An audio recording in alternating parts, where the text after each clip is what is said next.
சட்டம் ஒழுங்கு சரியா இருக்கணும் அப்படின்றதுல எங்களுக்கு மாற்று கருத்தே கிடையாது.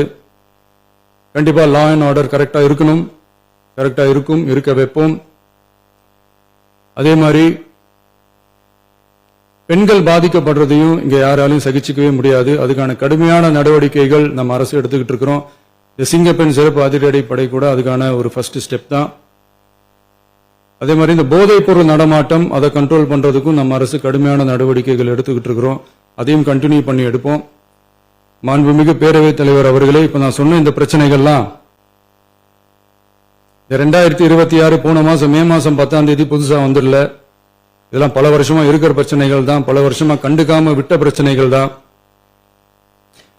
இன்னைக்கு எதிர்கட்சிக்காரங்க அதை பத்தி கேட்கும் போது எனக்கு அது அக்கறையா தெரியல, அவதூறு அரசியலா தான் தெரியுது, பழி போட்ட அரசியலா தான் தெரியுது. இப்படி அவதூறு பழி போடுறவங்களை பார்த்து ஒன்னே ஒண்ணுதான் கேட்கணும்னு தோணுது. கடந்த 9-10 மாசமா நம்ம ஸ்டேட்ல சட்டம் ஒழுங்கு டிஜிபியே இல்ல.